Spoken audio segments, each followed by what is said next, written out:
All right, so thank you everyone for coming. We are very excited about what we're going to do today, examining where we are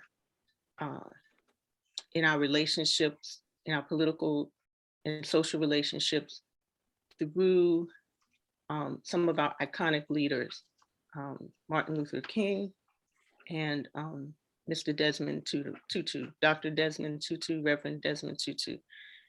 But first, before we do that, let me ask everyone to please center themselves and take a breath as we bow our heads in prayer.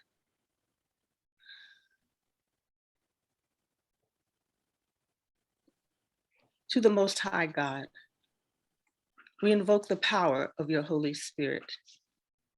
Consecrate us to the healing power of your love so that we can share that love with each other today.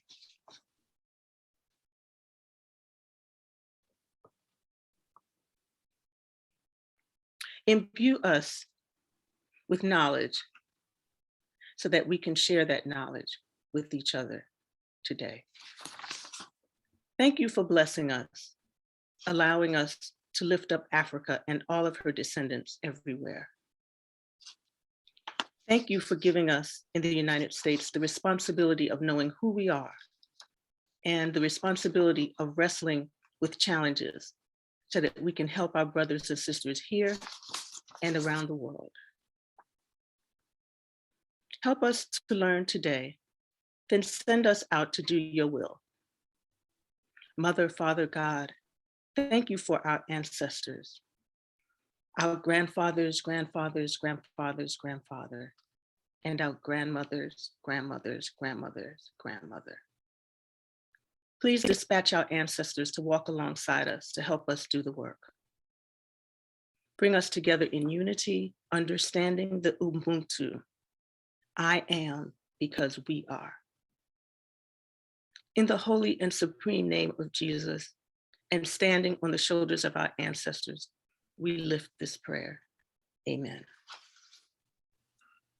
Amen. Amen. And Albert? Yes, and just a quick note to begin.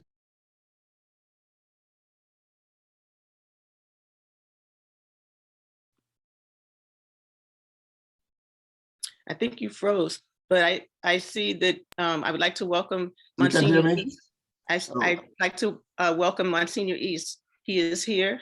Okay. Thank you so much. And you froze for a minute, but go ahead and say that again.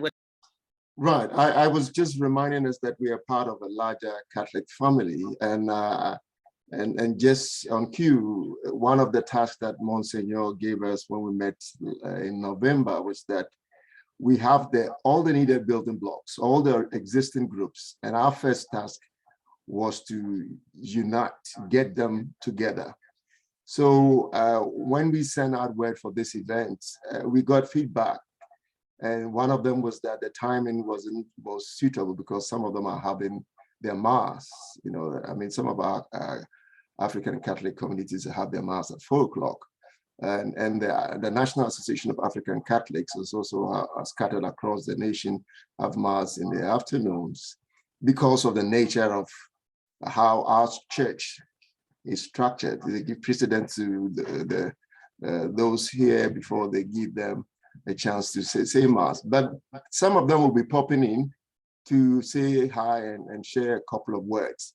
You know, and as we've already noted, we are recording this, and that will be made available to them so that the conversation doesn't just end here after this event, but very true to what we are seeking to do, engage as many of us as possible in this conversation. Lydia, I think we wanted to start off by you probably introducing the Honorable, I'm giving her all the titles because we've been exploiting her so much, Emiria.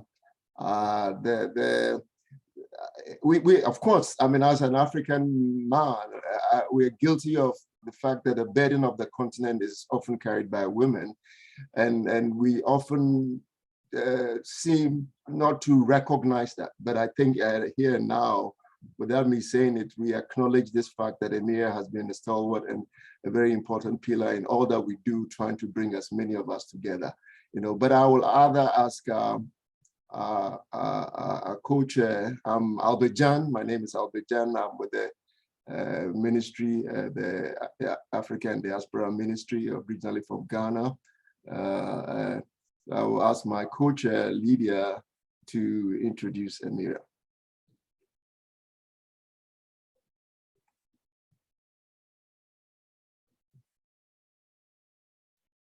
Unmute, Lydia. Let me start again. I am Lydia Curtis.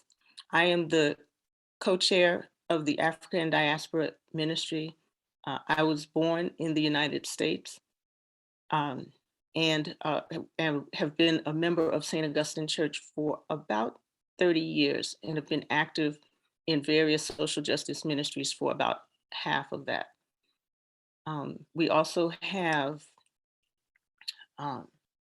Alicia Price Fagan, who is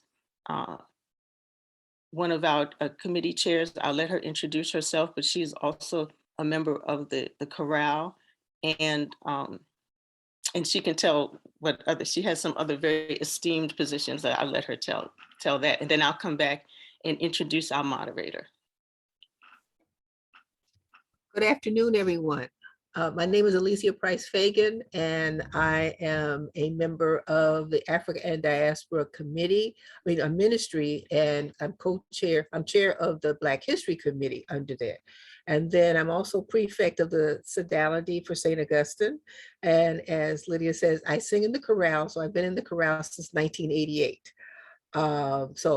And when Lydia talked about, I was born in the United States, and I've learned in the last 5 years that there's a whole other side of my ancestry that I didn't know about because I am adopted, that my family on my mother's side came from Cape Verde. So I'm learning about that history and besides my history from South Carolina. So welcome to you all. Lydia? So I'll add to that. I have roots in North Carolina, but before I knew where my family on my father's side came from, I embraced all of Africa. And so, but I found out 6 years ago that my father is from Nigeria, and all of his father's fathers are from Nigeria, the Yoruba people. And so that was a very profound connection. And then I found out last year that my mother is people and her mothers are from Sierra Leone. And so now we know. And so let us not dilly-dally. I would like to introduce our moderator for today so we can get the discussion going.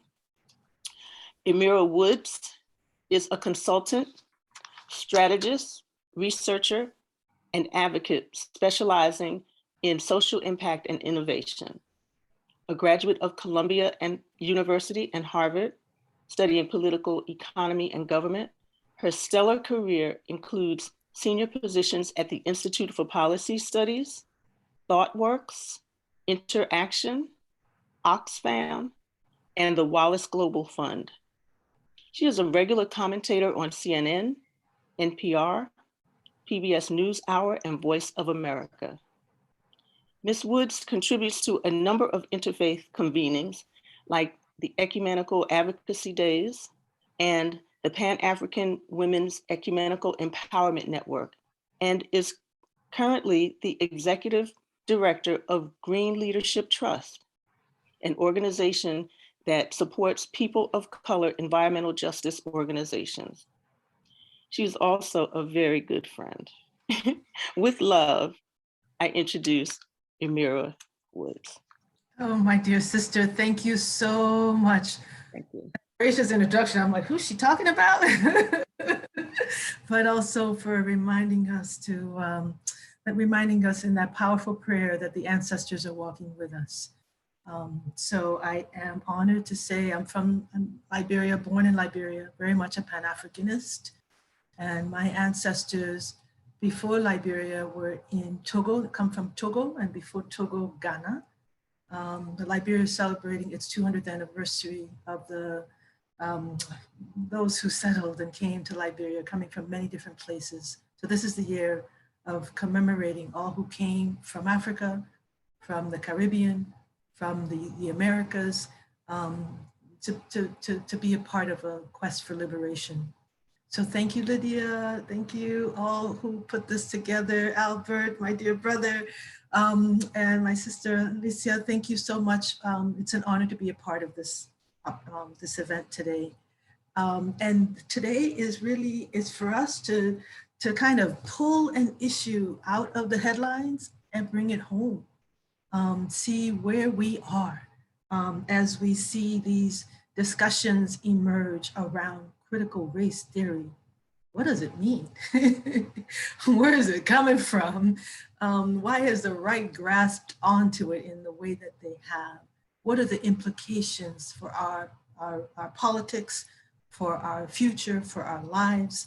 And how do we look at two powerful ancestors, Martin Luther King on this side of the Atlantic, Reverend Desmond Tutu on the other side of the Atlantic, but both of them with a global perspective, with a perspective grounded in liberation of our peoples. How do we look with that lens? And how do we tap into the genius in our community to help us understand these issues today?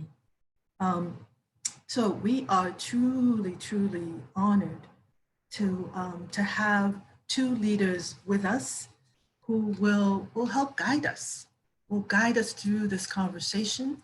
We'll invite you all to join in with your thoughts and comments and questions and challenges as we go forward in this conversation. So it's to thank all of you for carving out time to be here, but especially to hold up. We've got Reverend East, whom many of you know. It's always an honor to have him in our midst.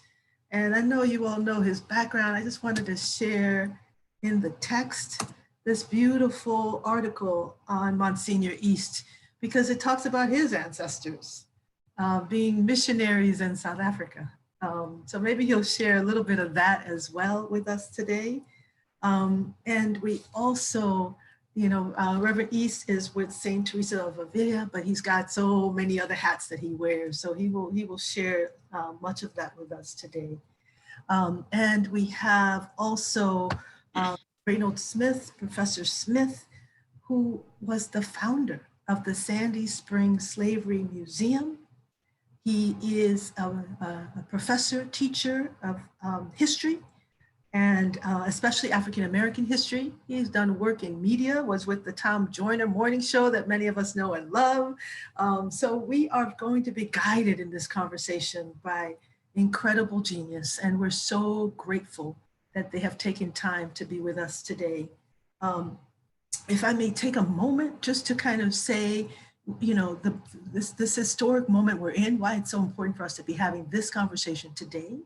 I don't know if many of you followed the news last week. There was a New York Times article, I'll try to post it in the chat as well, which touched on, the administration essentially wanting to move forward on environmental racism, understanding in this moment where we see the disproportionate impact of COVID on our Black, Brown, and Indigenous communities, where we see the health impacts of environmental destruction on our communities, where we see the stripping out of race in school boards across this country.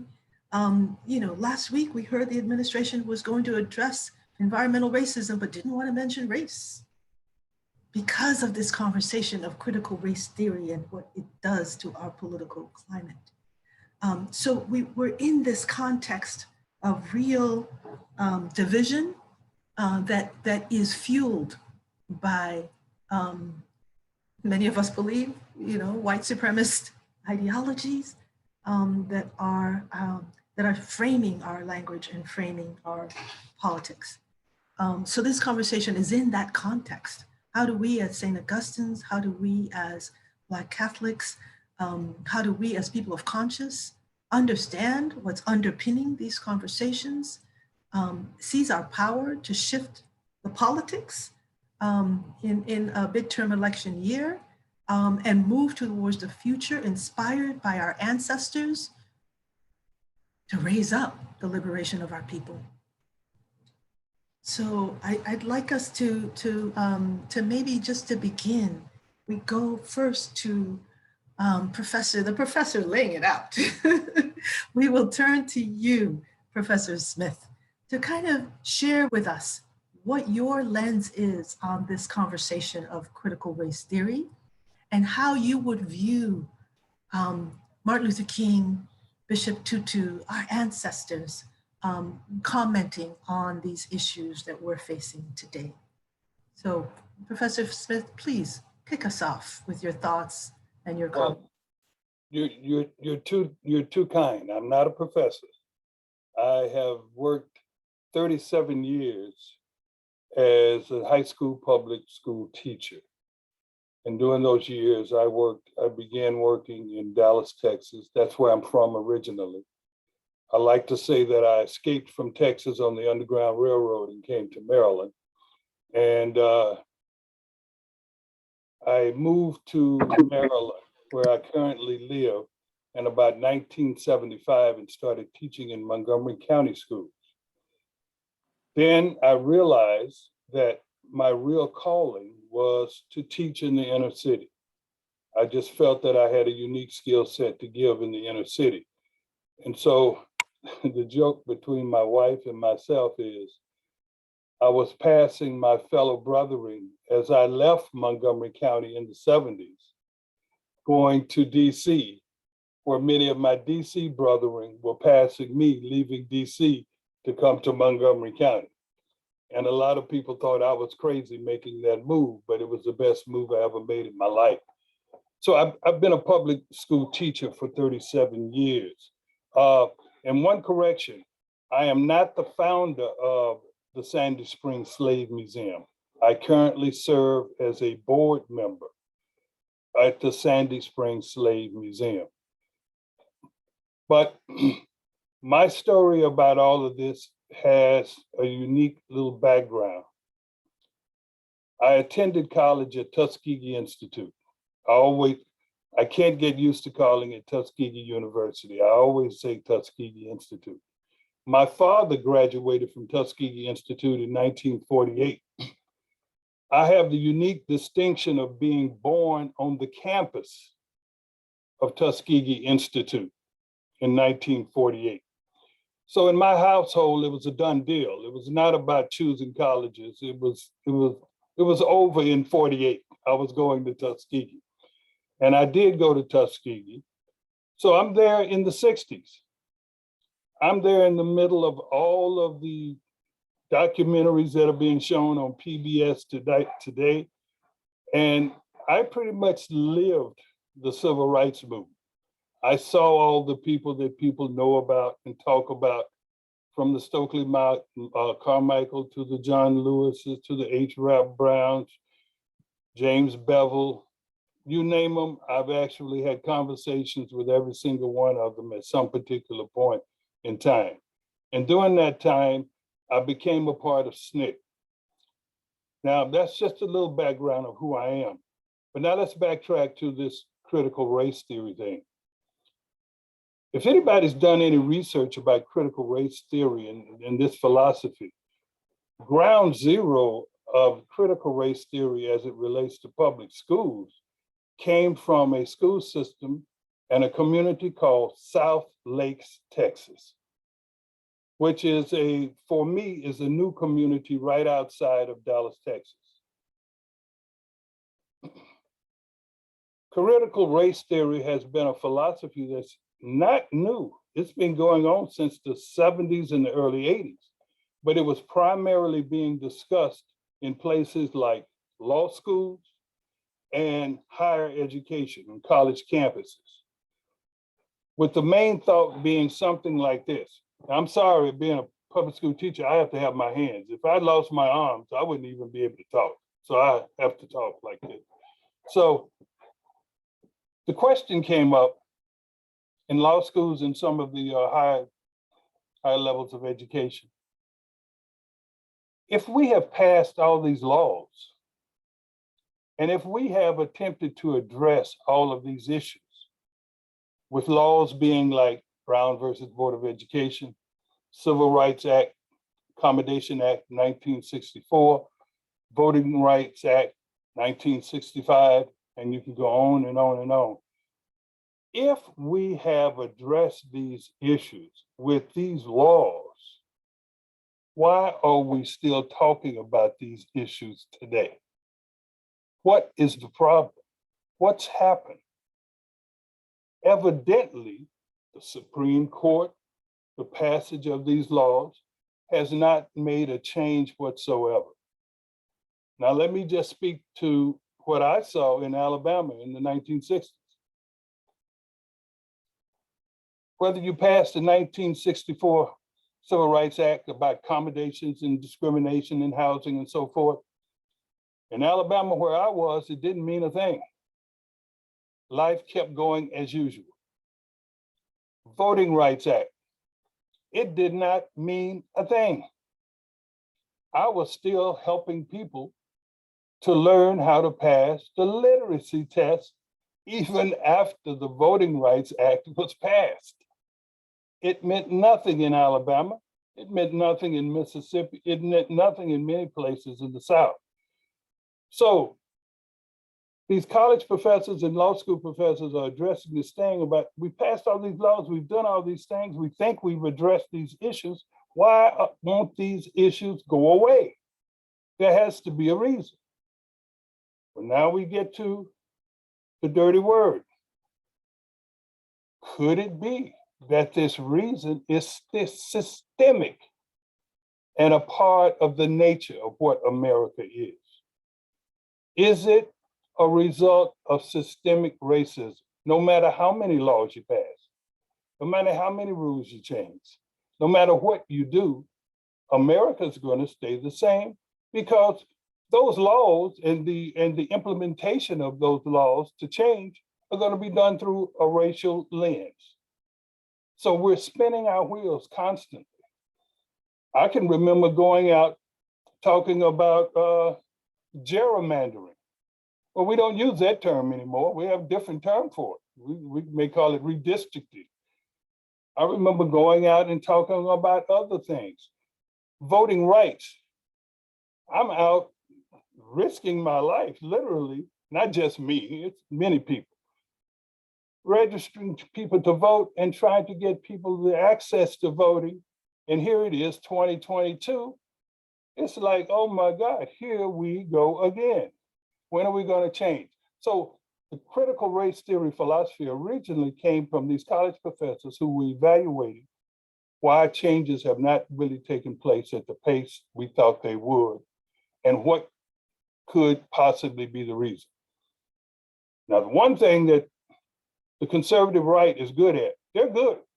They're very good at couching the argument in the manner in which they want it couched.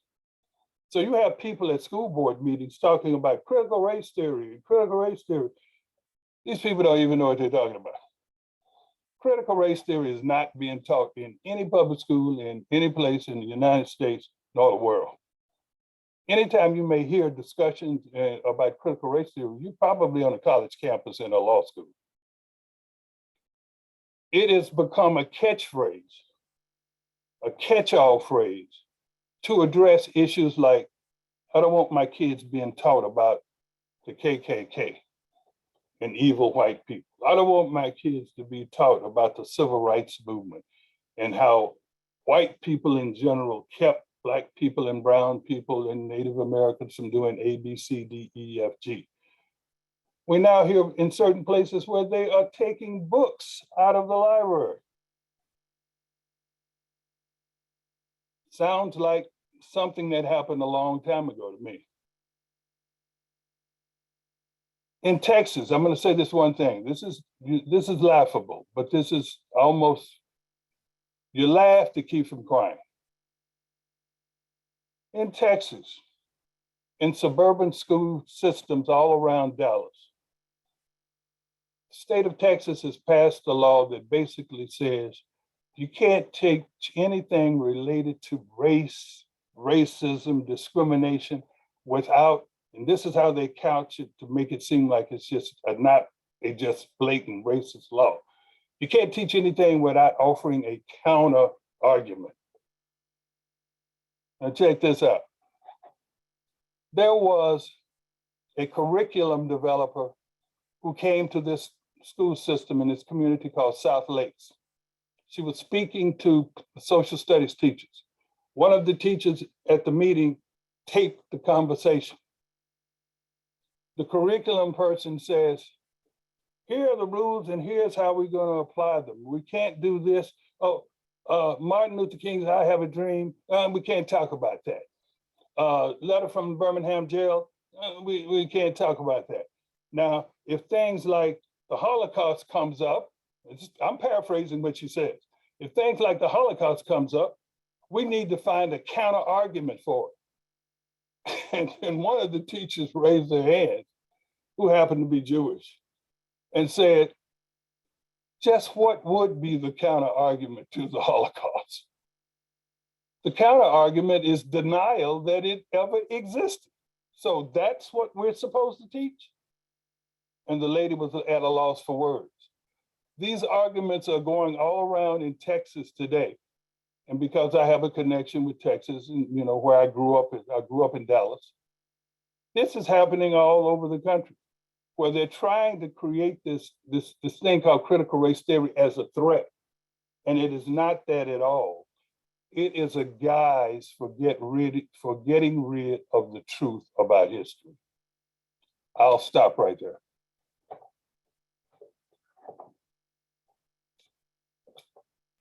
Couldn't be more clear. This critical race theory is a guise. And thank you so much for laying it out. We called you professor, and you said, well, it was high school, but we know those students were, whatever level they are, enriched by the depth of your analysis and your history and background and all that you bring to the table. So we'll circle back to you to hear a bit more and to bring in reflections of our ancestors. But we're gonna first go to Monsignor East to give you the floor for your thoughts and reflections on this question of critical race theory, how it impacts our world today, our politics, our future, but also hearkening back on Martin Luther King and Desmond Tutu and how they would have analyzed these issues at this moment. Reverend Monsignor East, we turn to you.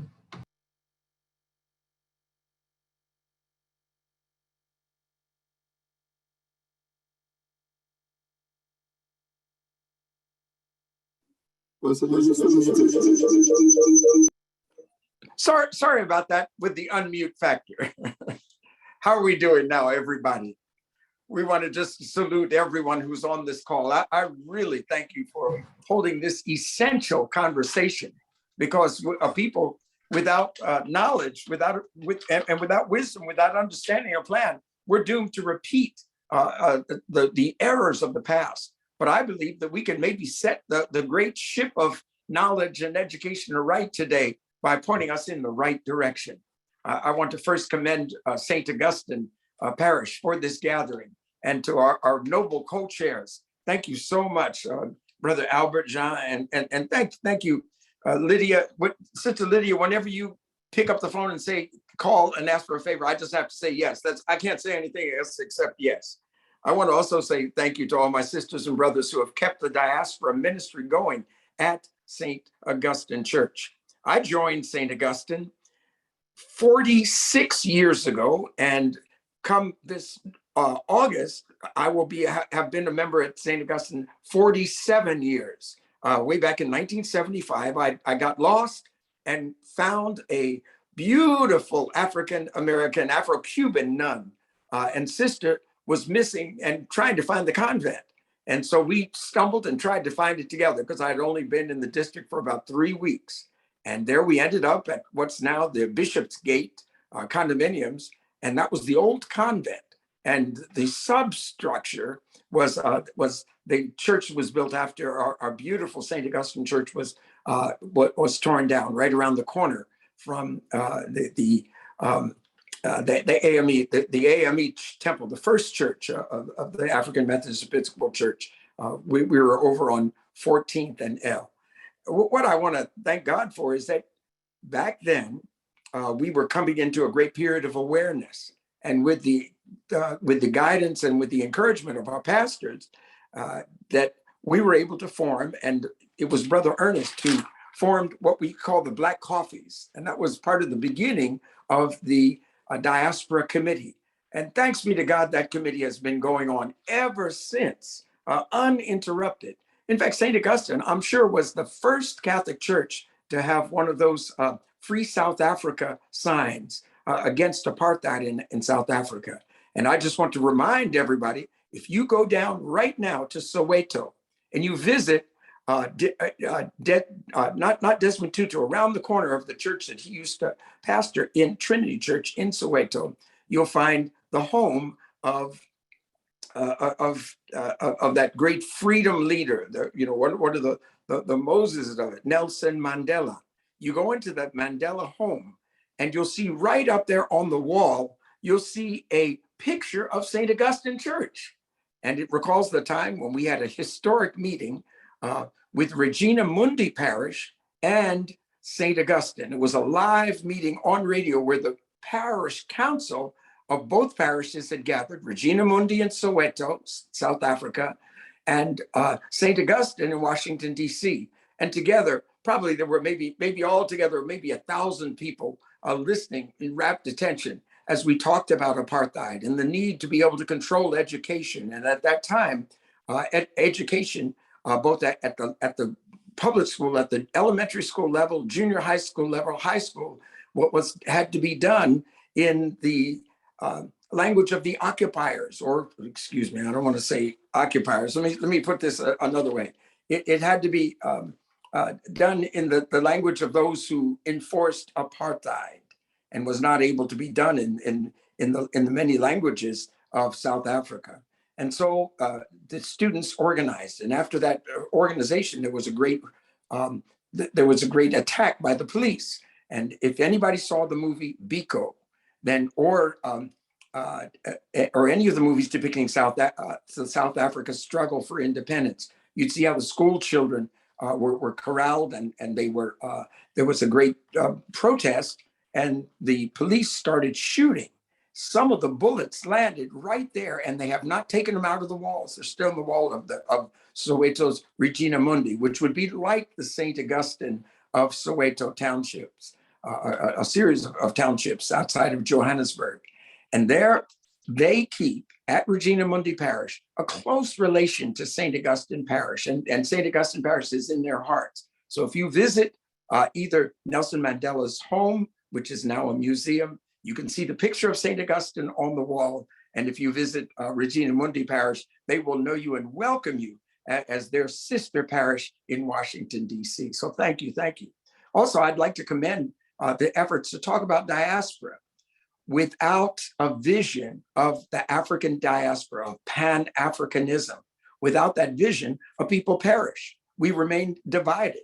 And so it was that leaders have recognized from the first beginnings of colonial, throwing off the shack of colonialism in Africa, our leaders recognized that it was so important to think about African unity. And that unity had to extend to the diaspora.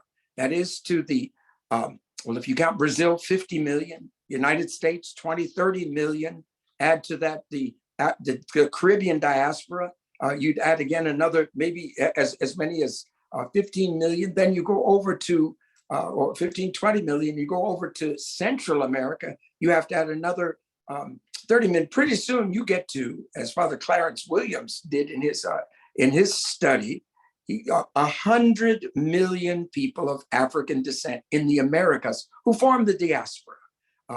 of course, we consider Cabo Verde, and we want to give a shout out to our other wonderful sister, Amira Woods, our coordinator, because Cabo Verde, Cape Verdean Islands is a part of that, as well as all around the world. You see peoples of African ancestry scattered, and our job is to get united, stay united, and then make the numbers count.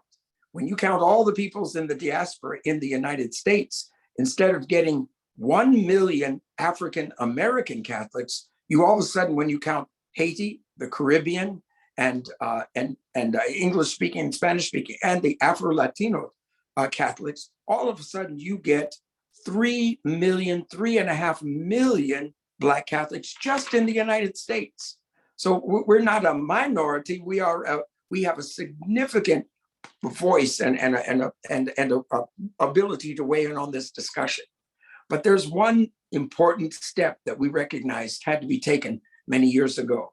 That is to have, in a sense, truth and reconciliation with our ancestors, and with our current relatives in the motherland, in the continent, because we too, in the United States, people of African ancestry, are victims of not only racism but a racist mentality and we are a victim of many misconceptions about Mother Africa.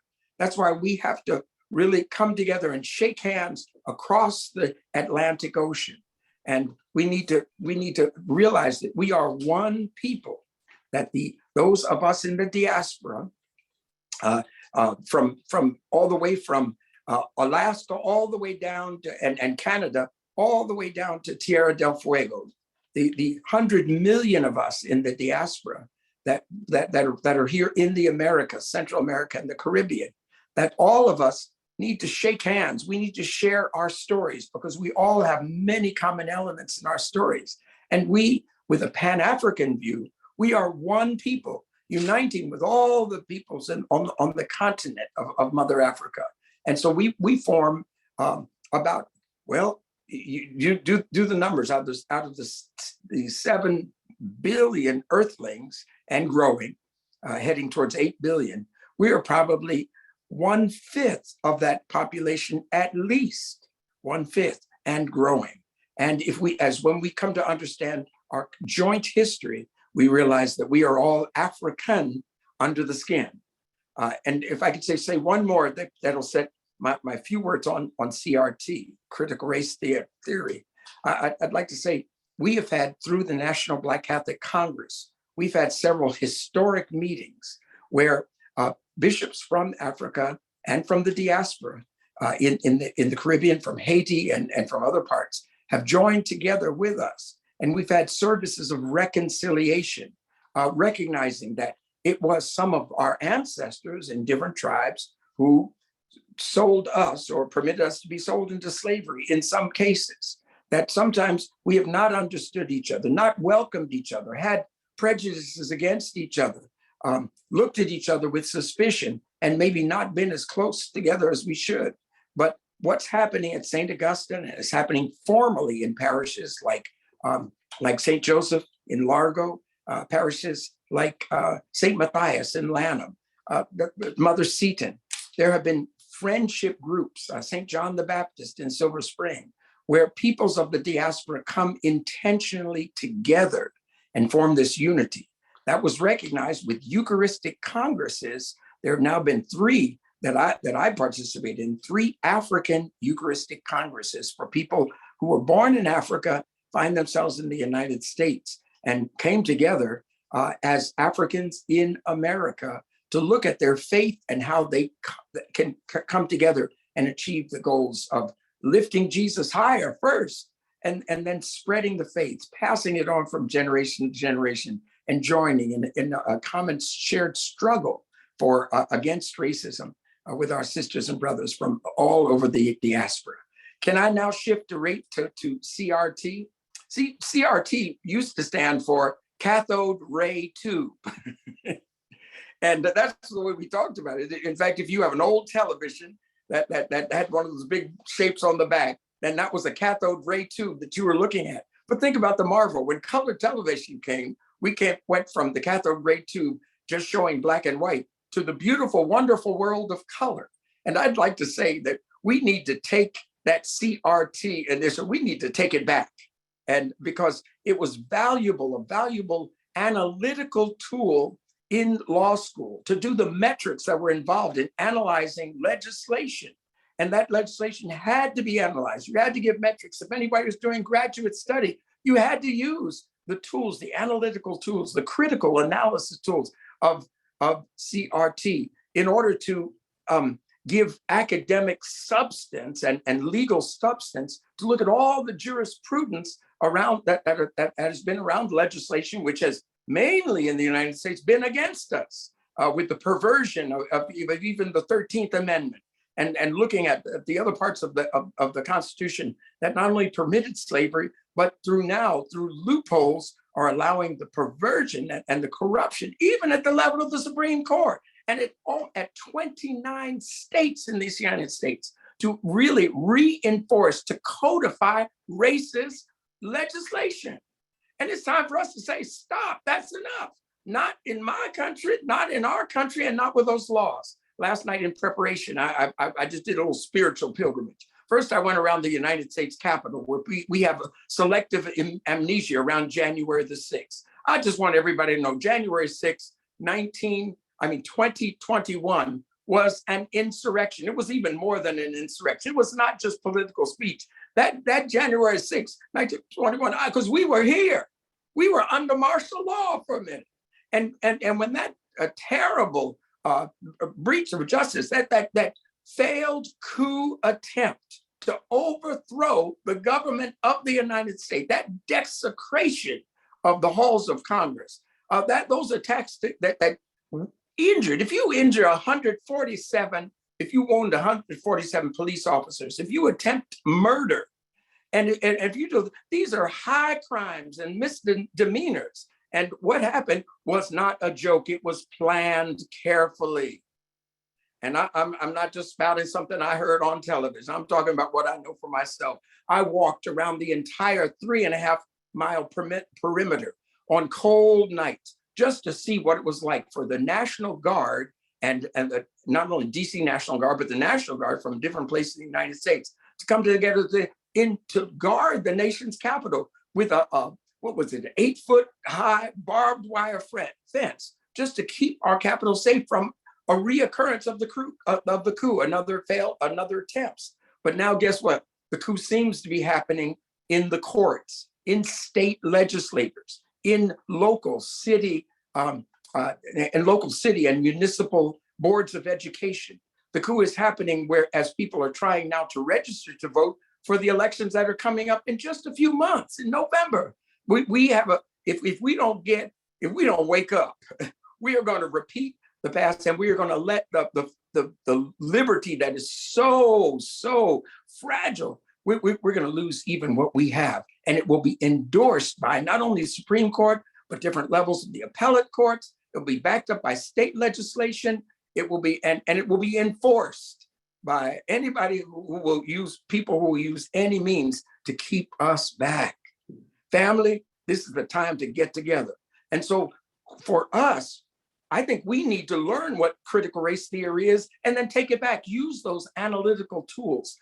Get out our books of not only the Constitution, but get out state constitution laws. We need to start at the beginning, realizing that from the beginning, laws of the United States first, back in 1619, went against those Angolan Catholics who landed at Point Comfort, who were enslaved peoples. And then their slavery was enforced and recognized by that Commonwealth of colonial Virginia.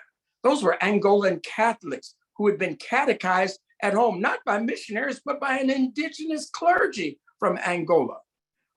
After King Alfonso, as Father Cyprian Davis tells us in his pioneering book, The History of Black Catholics, that in his pioneering book, he lets us know that we shook off the shackles of slavery, and that we were evangelized by people that looked like us, for us, by us, so that we could evangelize and share the good news with Mother Africa. So I think this effort is so important, and we want to recognize the African Catholic Association in the Archdiocese of Washington.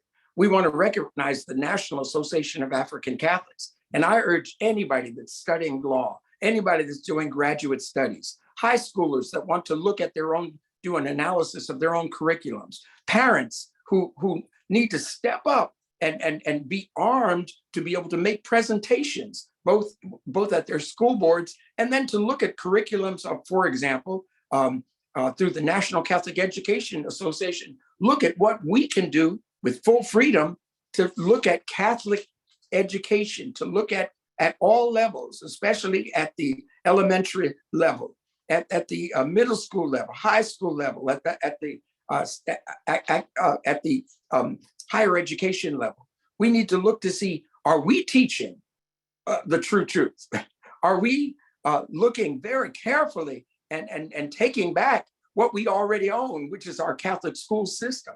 Are we developing the curriculum materials that will help us to not only share that knowledge, but to spread that knowledge? Are we looking at St. Augustine, at our history, where the first Black Catholic Congress, which, by the way, back in the 1889, was the first lay Congress in the whole United States, in the history of Christian United States. We were, Lord have mercy, we had a beginning right here at St. Augustine Church. That was the beginning of this incredible movement of consciousness and liberation with the Black Catholic Congress. And we came up with 3 great points. First, that first was the church is the best place for us to feel our full emancipation, freedom from racism in the United States. That the church provided the best opportunity for throwing off the shackles of racism, American style.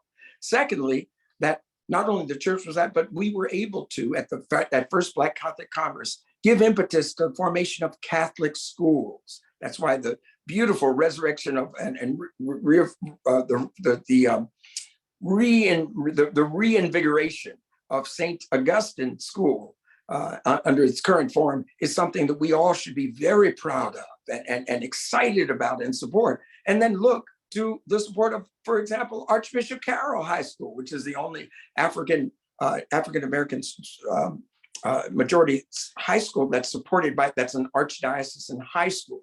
There's also, we ought to look at Don Bosco Cristo Rey and look at its curriculum and see what we can do, because these are our schools there in Silver Spring, Maryland. Don Bosco Cristo Rey is a work-centered, a corporate-sponsored and corporate work opportunity for high schoolers. What's being taught there to those students who are of Latino ancestry, African-American ancestry, and represent the rest of all the many parts of the human family and our different ethnic groups? What can we do there? What can we do at the Bishops' Conference to support Donna Grimes and the work that's being done through the through her office on where she works with ethnic ministry?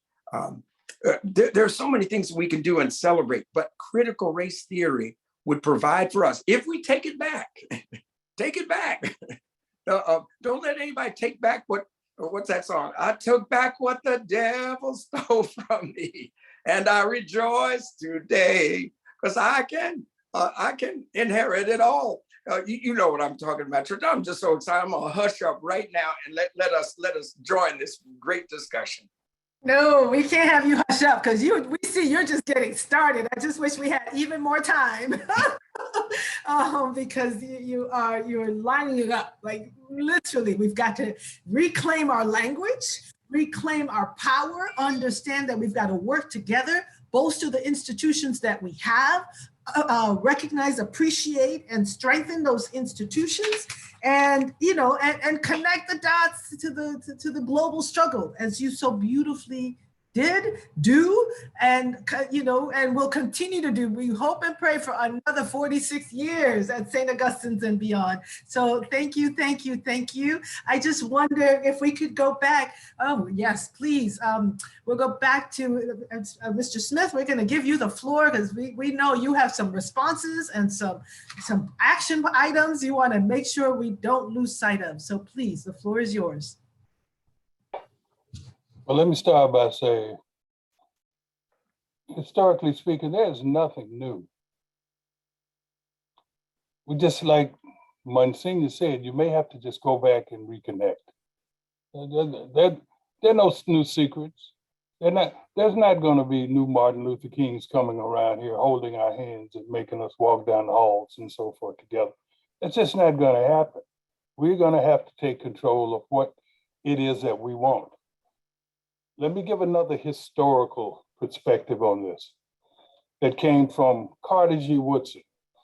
I think most of us associate Carter G. Woodson with the Association for the Study of Negro Life and History, as it was originally called, and the creation of Negro History Week in 1926. I was just doing some additional research on Woodson over the last month or so.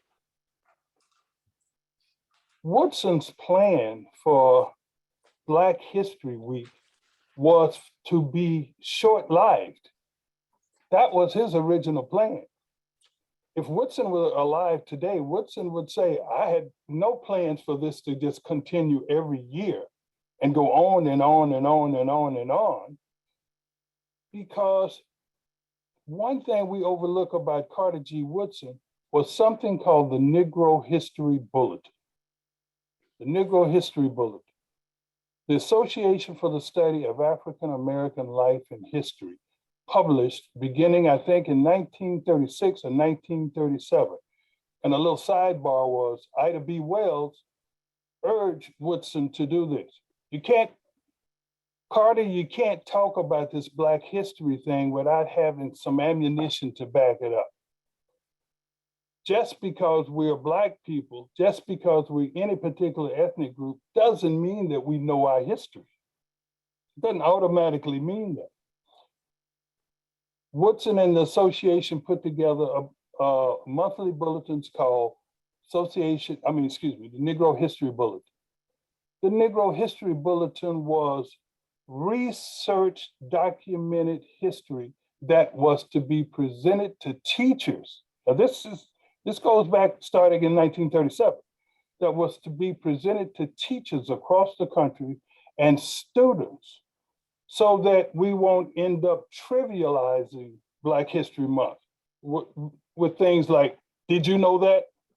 I bet you didn't know that, ... So-and-so was the first, ... Well, you have to put this in historical context for it to really have a meaning. And with the publishing of this Negro History Bulletin, that was all the research, lesson plans, everything for teachers. But look at the historical context. Black History Month, 1926. What else is going on in the country in the 20s? The Harlem Renaissance is happening in the 1920s, where you have Black people, which Woodson wanted to do, began to turn in on themselves and evaluate our institutions. That's what we need to do.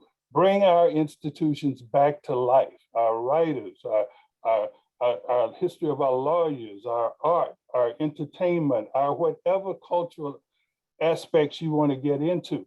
That was what the purpose of Black History Week, which later became month, was supposed to do. Woodson himself said, I didn't want it to go on forever. If it's going on forever, then it's not working the way I wanted it to. And the other thing you have to realize is we live in a capitalistic society. Anytime you have a good idea, it's going to get commercialized. That's just automatic. That's what comes with it.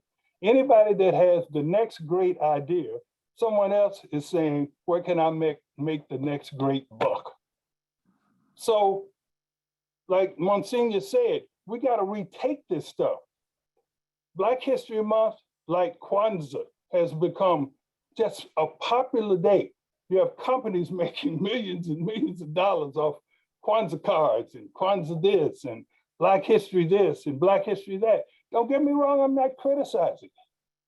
I'm not criticizing, but a lot of people that are really making the money and benefiting from it are not us. They're not us.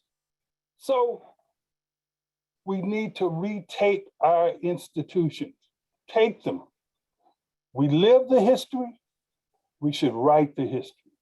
We live the history, we should espouse the history. And none of this is history where we are doing this, where we are standing on a platform and pointing our finger at our fellow brethren, no matter what ethnic group or race they may be, and saying, see there, it's because of you that so-and-so, so this is not what this is about. I wish people would read more about Carter G. Woodson and his plans about history. Plus, another thing that was going on in the 20s and the 30s were Jim Crow schools. The overwhelming majority of Black people were attending all Black schools, with just a few exceptions. So Woodson's idea was, let me get this Black History Week together. Let me get this Negro History Bulletin together. Let me help these teachers who may not know everything about Black history. Let me put the lesson plans. All this is what was in the Negro History Bulletin every month. Every month spotlighted a certain individual or a certain particular epoch in history. Let me put this together because it's going to the Jim Crow teachers and the Jim Crow schools, and it's going to get to Black folks.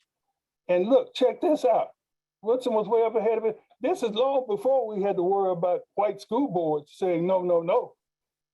We didn't have to worry about that then. It was in our Black schools where we basically felt that we could teach what was best for us, along with our regular math, science, English, blah, blah, blah, and blah, blah, blah. So we cannot forget the overall history and the context of history. Let me deviate once a bit here. I serve on the board of the Sandy Springs Slave Museum. Albert is on the board also. Sandy Spring is about 20 miles north, straight up, either going north up New Hampshire Avenue or going north up Georgia Avenue. Sandy Spring is located between New Hampshire and Georgia Avenue in a historic area that was a Quaker community. And you had this unusual history of former slaves, freed Blacks, and Quakers all living next to you. I should have said, excuse me, slaves, former slaves, and free Blacks living right next door to each other in Sandy Spring. The Sandy Spring Slave Museum, which was created back in 1988 by a gentleman named Dr. Winston Anderson, who was the former head of the zoology department at Howard University for many years. Dr. Anderson is a Jamaican. This speaks again to our African diaspora point. Africa, people that were taken away from Africa, oh, by the way, no slaves were taken away from Africa. People were taken away from Africa and made slaves, all right?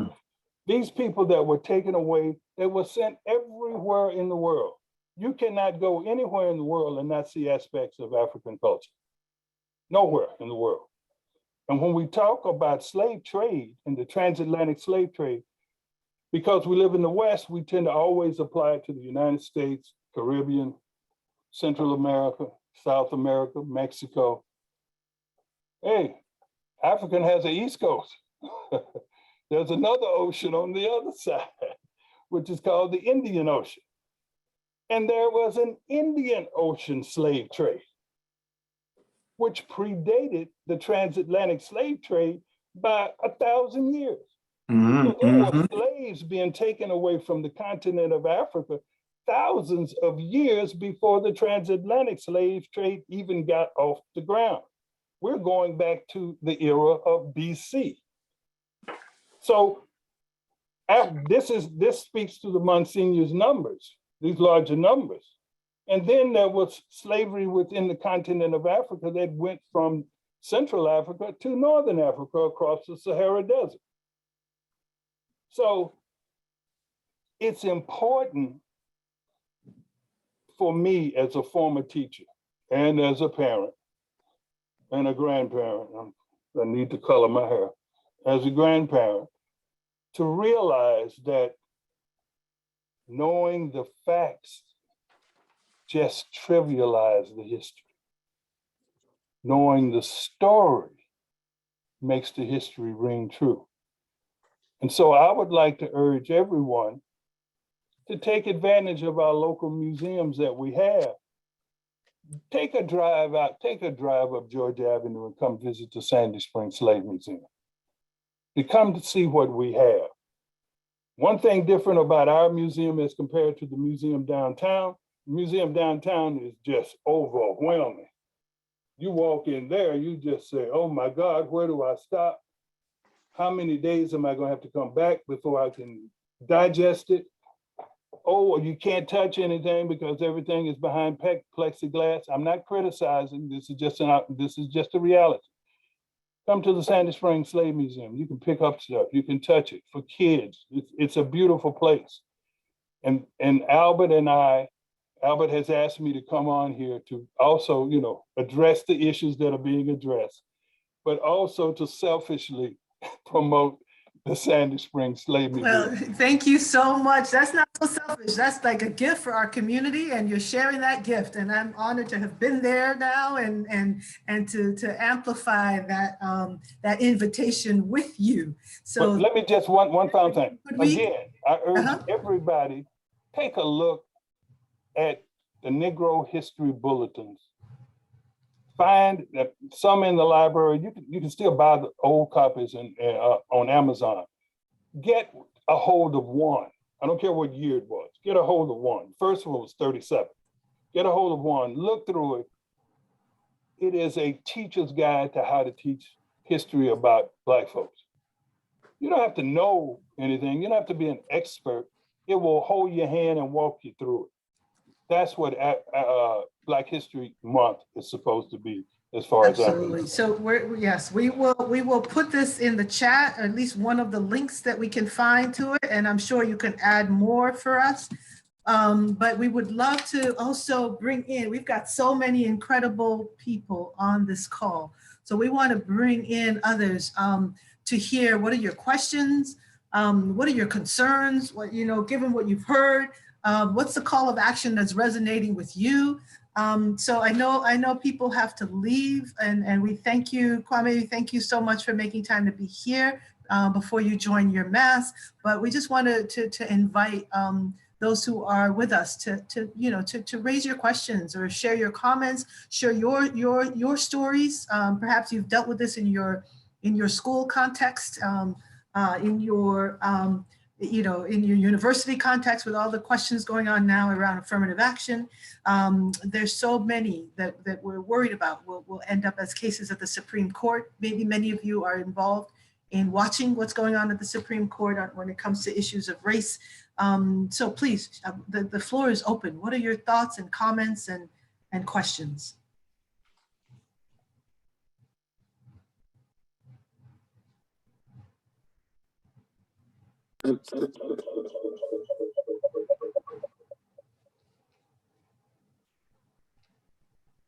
So it looks like Albert, you want to raise a question?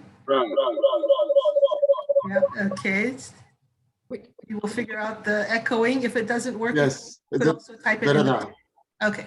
Yes, and more to your point of trying to acknowledge the fact that some of our brothers and sisters have tried to be here and they're already moving off to attend Mass. And I think Monsignor already acknowledged the National Association of African Catholics and then ACA. Some of them are going to stay on, some are, playing double duty. And I promised them that we will certainly record this, so they're going to be heard for sure. I mean, they're going to hear the conversation for sure. But an interesting point that probably is back on the table, which Amira, you've added to, is we need certain key action items, and Ray, and I, Prof.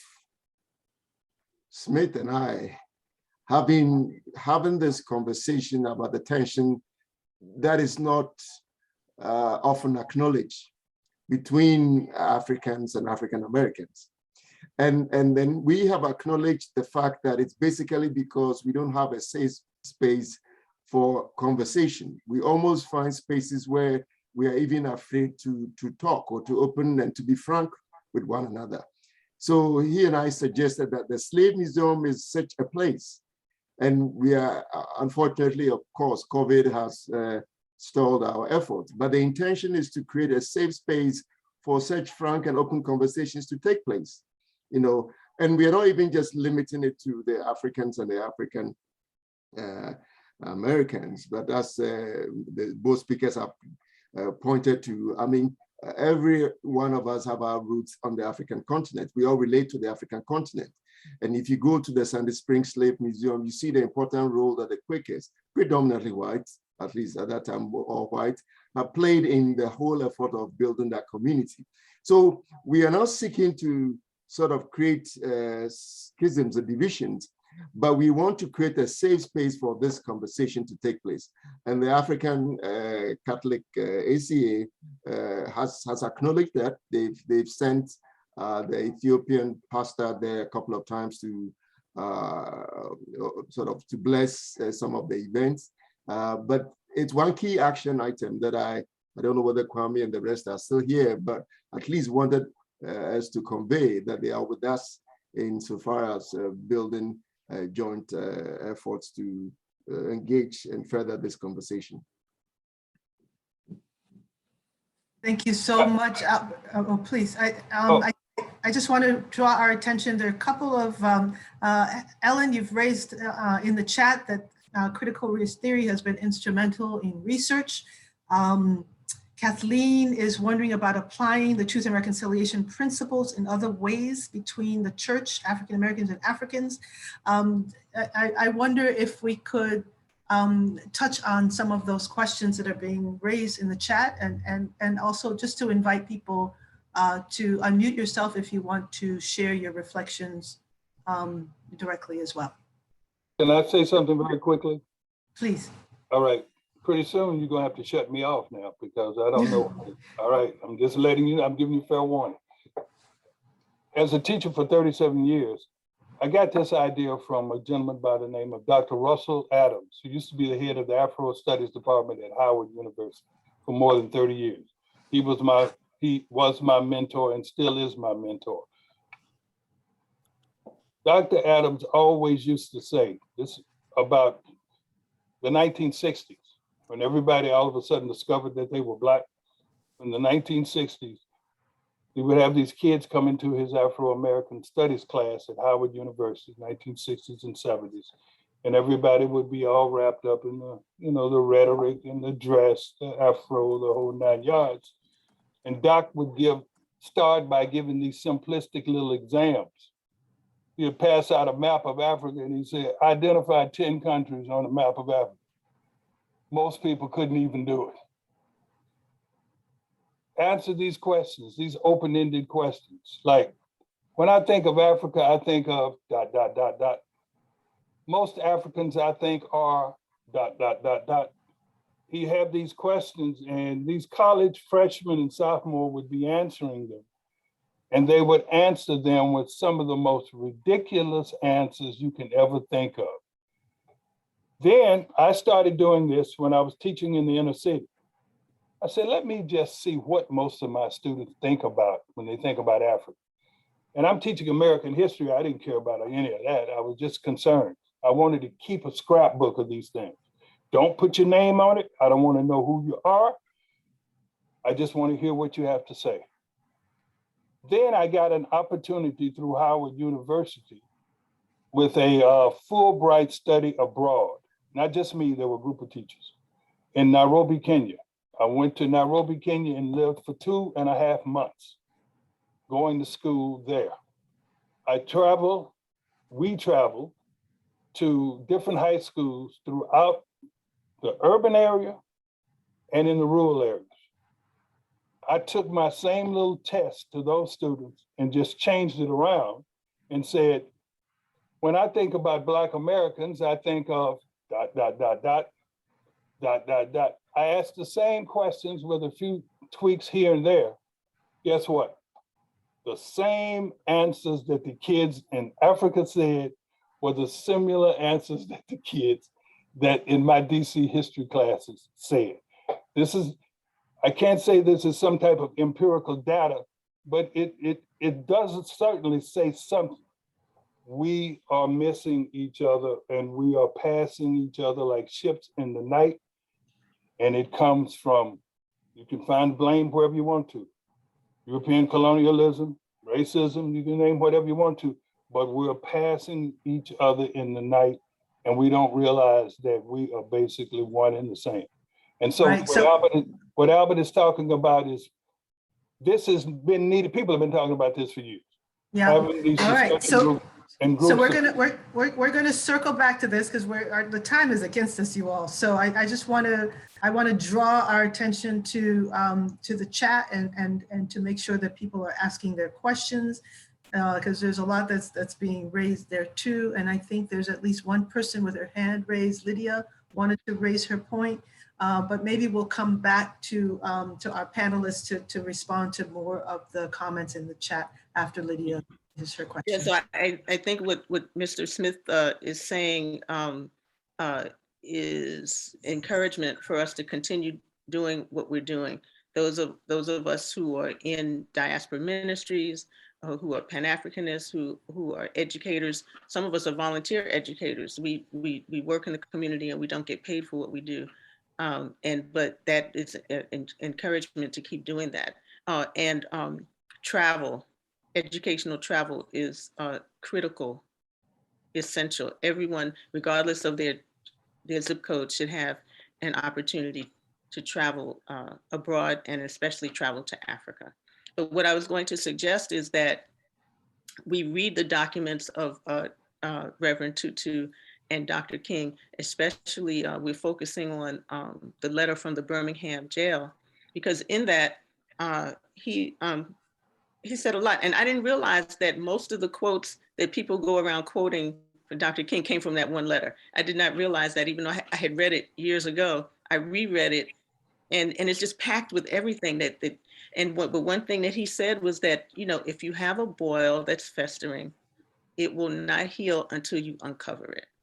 And so I thought about that, because there are people who are trying to uncover and heal. And then there's the reaction where it seems as though people in power and people who have access to the legislature are trying to stop that. And it was so disturbing to me to hear the most recent proposed legislation of not being able to say something that will hurt someone's feelings or make someone feel uncomfortable, even if it's history. My thought about that as a person of faith is that if you hear something about history and you feel uncomfortable, that's your faith convicting you. You should be happy to be uncomfortable. And so to pass laws to protect people from being uncomfortable is ridiculous. And to have these laws where you can report somebody or turn someone in, for saying or doing something that makes someone else uncomfortable, that's just Gestapo. That's just insane. And it's not like that's going to happen in the future. It's happening right now. And so I would be willing to lead a two-part study of the Birmingham letter. And so I think that would be, in terms of action steps, because we always like to have action steps. If people want to gather and read the letter and talk about it, I think it could be handled in 2 sessions. I would be willing to do that. And I can put my email in the chat, and we can work on that, offline. Thank you so much, Lydia, for your leadership, for your vision, for bringing it down to what we can do. So thank you for that. And hopefully there are others who will want to join that as well. Are there any other questions or comments or recommendations people have?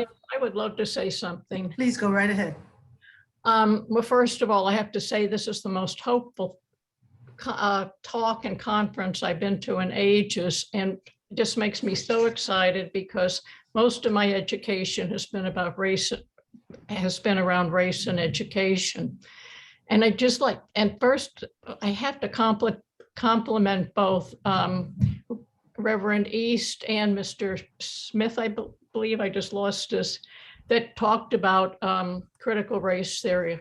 They were the clearest explanations I've heard in ages. And I would love to see people that can do that, like these two, maybe write some letters to the paper and get things out so people could understand a little bit more in a simple, in a good form, what critical race theory is.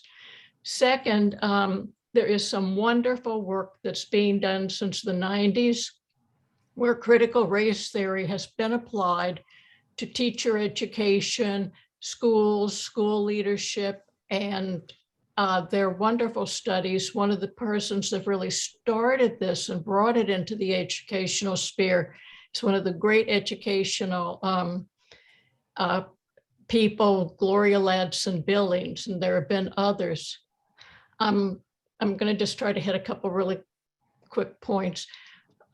One of the things that I believe, I can't remember which guest spoke about this, but I think we really do need to be urging our Catholic schools and any schools possible to really be looking to see that their teachers really understand what critical race theory is, that indeed it's not something taught in secondary schools, but that it's really, if I can use the term, it's just a lot of white people are using it as a code word for racism, their racist beliefs, etc.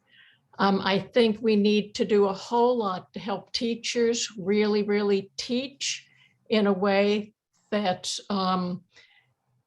makes all of our students comfortable. For instance, I was in teacher education for quite a few years.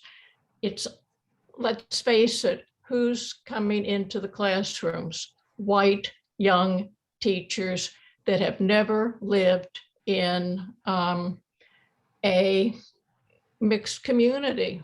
I mean, they don't come from places like well, so many come from the white suburbs, etc., and really don't know. There's some wonderful education programs, teacher education programs that allow these students to become immersed in other cultures, learn from them, learn the people's history. But there are also many what I call money mills of education schools that don't do this. Could be another way we help our teachers in our Catholic schools or start to get us sorry. So I'm very excited, and I'm sorry if I went all over and wasn't clear in any way. No, you were quite clear on the need for us to hold up these questions to make sure that we're educating each other, that our institutions, particularly Catholic schools, are embracing a full understanding of race and race issues, and educating teachers, as was your passion and contributions, is such a vital part of that. So thank you. Thank you for those comments. Our time is against us. I would love for us to go back to our presenters to see, what final thoughts you have. Maybe, we'll do it in the same order. We start with Mr. Smith, and then we end with Monsignor East on any further reflections on the questions that were raised, on the comments and suggestions people have put forward, and any other call to action that you may offer for our community. Well, I think sometimes when you get deep into these conversations, you need a little levity to kind of break the ice. I think Lydia brought this up about, people talk about how uncomfortable they feel about teaching certain subjects. To me, that seems like the perfect caveat for Black parents to come back and say, We've been uncomfortable in public schools for 100, 200 years now, and nobody's ever brought that issue up as a major issue. So that's what I think Monsignor is. You know, we have to reclaim this argument, and that CRT has a value. See, it does. CRT, I don't know if they called it that then, but CRT was used with Brown versus Board of Education. You had to provide, you couldn't come in and tell a sob story and expect people to believe this. You had to hire John Hope Franklin to be the resident historian expert to get the documentation, to take the pictures of the schools, to Alvin Poussaint and his wife to do the brown baby and the white baby experiment about who's the pretty doll and who's not. You had to bring critical data, critical evidence to the table in order for this to work. So CRT, used properly, is a very, very valuable tool, but we can see that it can be used improperly and could be used as a weapon. So revisit our history, revisit our museums, reconnect with our institutions, and keep hope alive. I'm finished. Well said. Thank you so much. Monsignor East, we give you the last word. Brother Smith, I just want to say, maybe we can, by affirmation, just give you an honorary doctorate today. Because doctor, you have poured some beautiful wisdom on us and opened up for us a great fount of wisdom. We are all in the right place at the right time for the right reason when it comes to this discussion. By living in the District of Columbia, Maryland, and Virginia, we are in the mother lode of Black history. All of our streets are named after that. Our library is named the Martin Luther King Library. Archbishop Desmond Tutu has visited Washington many times. And I had the privilege of meeting with him 3 years ago for an hour and a half. And he was so excited about what's happening here. And we were so excited about what's happening there. I hardly endorse all of the suggestions that have been made, and just wondered if we can do this. Is there a place, especially with the Sandy Spring Museum, Slave Museum, is there a place where we can deposit information there so it becomes a veritable living library in terms of this continuing discussion on CRT? And is there a place at St. Augustine on the website or forming a Diaspora website where we can continue to put our discussions, everybody write a paragraph about what you took away from this, how we can get together with and put together our resources? For example, if you want the speeches of Dr. King, then James Washington has edited under HarperCollins a Testament of Hope, which is the essential writings and collections of the talks of Dr. King. Have you visited the Washingtonian section of the Martin Luther King Library and all of its branches? Have we done? We need to find inspiring and exciting ways to get together, because we can take charge. There are actions that can take place through the process of the Synod. And I think we need to use the Synod listening sessions to form some of our own sessions to come together and take action on this. I was so touched by the observation about our teachers in our Catholic schools. I've said Mass at many of the Catholic schools and just finished Black History Month Masses at Elizabeth Seton, and which is a majority African-American Catholic school run by the Daughters of Charity, and also at Holy Cross Academy of the Holy Cross in Kensington. What I was looking at was a number of young, white, very Catholic, very high-minded teachers who are younger, never went through were not born during the civil rights struggle, many of whom don't have the kind of background that would equip them to do a interdisciplinary study. We have NCEA, the United States Conference of Catholic Bishops. We have all of the tools right here to take part on the Catholic part, the Association of Catholic Universities and Colleges. We have oh my goodness, we are in the mother lode. Let's get together look at the Negro Improvement Association. Let's write down, everybody, a paragraph of what they're going to do. And somehow we can store it on a African diaspora website and make that available to as we look at our own diocesan structures for listening, collecting information, and using the synod to express the voice, the hopes of the people. Thank you all so much for the invitation and for your beautiful participation in this very valuable discussion. Well, please join me in thanking Monsignor East, and we've given him a doctorate today. Dr. Smith, thank you. Conferred by the Monsignor. No. But also thank you to all of you who've carved out time to join, to actively participate, and who will continue beyond this conversation. I love the idea of the living library and creating a space on the website. And we know, Albert, all of your skills, we could make that happen. But with all of the skills and talents and vision of all of you that have participated today, we look forward to carrying forward our calls to action. We look forward to finding ways to continuing this dialogue and to take action to improve the lives of our children and their children's children for generations to come. So we thank you. We thank the ancestors for making this all possible today. And we thank all of the organizers for creating this space to inspire us and to remind us of the work that's still to be done. So I think, Lydia, we will turn back to you, or is it Alicia, for closing?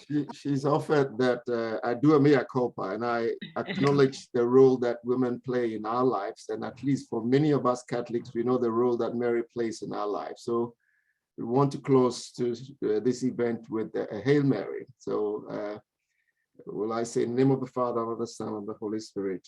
Amen. Let's recite the Hail Mary together. Hail Mary, Mary, full of grace, the Lord is with thee. Blessed are thou Blessed art thou among among women, and blessed is the fruit of the thy fruit womb. of thy womb, Jesus. Holy Holy Mary, Mary, Mother of Mother God, of God, pray pray for us for us sinners, sinners, now now and in the hour of our death. our death. Amen. Amen. Amen. Name of the Father, Amen. the Son, Son and the Holy Spirit.